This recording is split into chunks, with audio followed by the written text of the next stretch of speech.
Jokowi, Presiden Republik Indonesia, diprotes di demo oleh ratusan badan eksekutif mahasiswa seluruh Indonesia. Sementara pada bagian yang sama, Pak Jokowi sedang goyang di Papua bersama dengan ribuan anak-anak yang merayakan puncak Hari Anak Nasional. Dan di sana kabarnya banyak hal-hal yang membuat kita meneteskan air mata. Kita akan cerita soal ini di Bukan Partai Politik.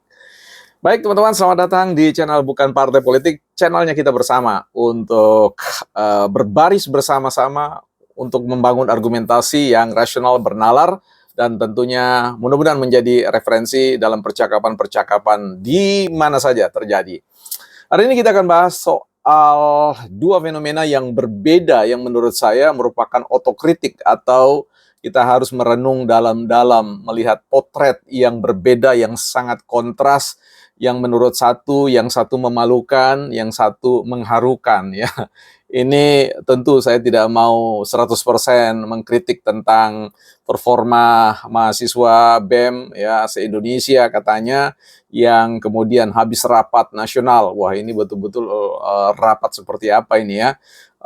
Kemudian datang di sekitar patung kuda, tidak menaiki kuda, tetapi memakai kacamata kuda untuk memotret atau mengevaluasi kinerja Pak Jokowi dengan apa yang dilakukan 10 tahun yang sebenarnya sudah sangat jelas secara saintifik ya diakui bahwa ada kepuasan terkait dengan kinerja pemerintah. Tetapi loh bagaimana bisa kemudian para mahasiswa ini yang katanya adalah siswa yang memiliki sifat kemahan, kemudian memberikan sebuah keputusan penilaian, memberi skala penilaian terhadap kinerja Jokowi dari 1 sampai 100 dengan nilai 10, yang artinya 1 sampai 10, 1 nilai 1 untuk seorang Presiden Jokowi yang dihormati di panggung dunia ya, dan dijadikan inspirasi, diminta untuk mengajar, mendidik para mahasiswa-mahasiswa di luar negeri, dan mahasiswa kita di sini memakai kacamata kuda di dalam memberikan penilaian gara-gara ya kaitannya dengan persoalan banyaknya elit-elit yang berkuar-kuar tentang jebloknya prestasi Pak Jokowi, yang semuanya sebenarnya motifnya adalah persoalan ekonomi, persoalan kekuasaan, perebutan kekuasaan yang harus kita buka kepada publik supaya mereka mengerti bagaimana ya di balik layar politik yang selama ini terjadi. Nah, ini ada cerita yang menarik dalam di samping di sana dihadiri oleh ribuan anak-anak nasional yang sedang bergembira, yang sedang ya goyang ya. Jadi ini jadi ingat ya, digoyangi saja gitu.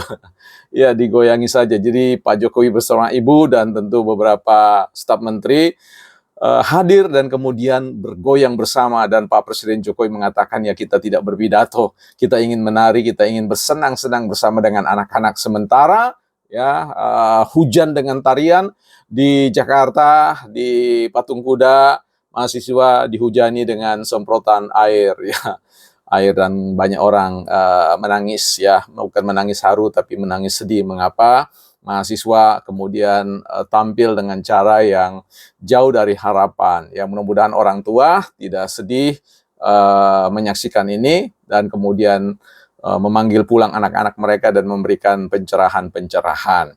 Nah, sisi yang menarik di sini adalah ketika seorang Profesor Yohanes Surya yang kita kenal ya dengan program gasingnya yang mengajar anak-anak Papua dengan program gampang, asik, dan menyenangkan, mendidik ratusan anak-anak SD dari berbagai macam kabupaten di seluruh Papua yang dipandang paling terbelakang, paling jeblok, paling ya tidak dihitung lah seperti itu. Tapi mereka mencatat sejarah dalam waktu beberapa bulan saja ya. Tidak sama seperti mahasiswa yang menghabiskan waktu 4 tahun sampai 6 tahun dan kemudian hasilnya pun mengecewakan sebagian besar ya. Nah, kita tahu karena saya adalah seorang dosen, punya profesi mengajar di S1 sampai di S3 dalam pendampingan penulisan disertasi. Nah, teman-teman sekalian, yang menarik dari program gasingnya Profesor Yohanes Surya yang harus kita jadikan teladan bagi beliau, yang sungguh-sungguh adalah profesor benaran ya, yang mengajar, dan saya sendiri iri ya, iri tapi senang ya, positif. Harapannya dulu saya ditangani oleh seorang dosen, seorang guru yang seperti sekaliber beliau ya. Harapannya kalau memang orang betul-betul seorang profesor, pastilah ia punya pendekatan yang sudah teruji untuk mengubah orang yang dipandang biasa menjadi luar biasa. Nah, kita lihat performa yang disampaikan oleh Profesor Yohanes Surya dengan anak didiknya yang kelas 3 SD, dua orang anak kelas 3 SD, saya lupa namanya apakah Yosa atau sebagainya, yang setahun yang lalu katanya dikasih sepeda oleh Pak Jokowi, dan beliau kemudian dididik sedemikian rupa dan pada akhirnya mencengangkan. Kenapa? Karena Jose, anak-anak itu, maksud saya, mereka didaulat untuk menjadi tenaga pengajar atau mengajar, diberikan pengalaman mengajar yang namanya ilmu matematika yang disebut dengan kalkulus. Waduh, luar biasa, ilmu yang saya sendiri tidak mungkin pahami itu.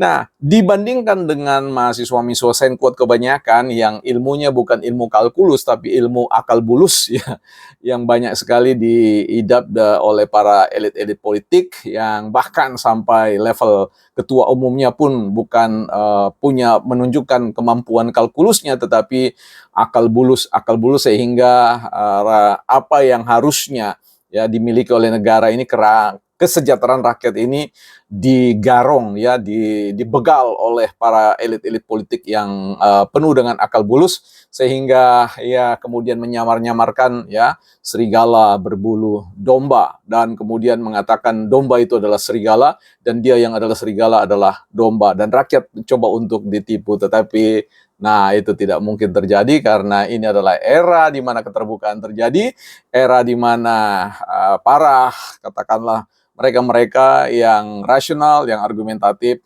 hadir mengambil ruang untuk bisa menjadi salah satu referensi untuk ditimbang kebenarannya. Itu tadi bicara soal kalkulus ya, bagaimana anak yang kecil begitu ya, nggak pakai demo-demoan ya, dia demo, bukan mendemo tentang kemarahan, demo tentang prasangka-prasangka, tetapi dia mendemonstrasikan tentang pikiran-pikirannya ya, potensi-potensi, di mana Profesor Surya akan mengatakan bahwa inilah calon-calon generasi masa depan Indonesia. Kalau ada jatuh di tangan oleh orang-orang yang benar, maka anak-anak itu menjadi benar.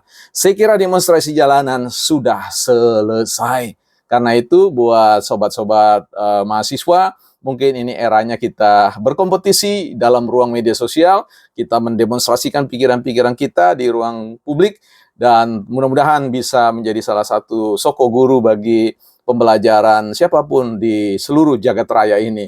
Ini adalah era ICTS, era informasi komunikasi dan teknologi, di mana apapun yang kita coba sembunyikan, akal-akal bulus tadi itu akan kelihatan belangnya ya.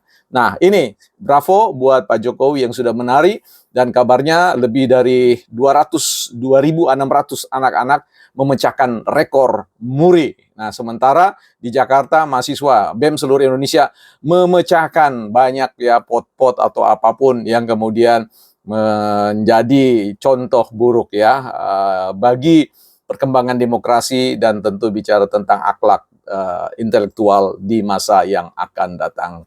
Salut buat anak-anak Indonesia, salut buat anak-anak Papua, salut buat Profesor Yohanes Surya yang menginspirasi kita semua, bukan partai politik.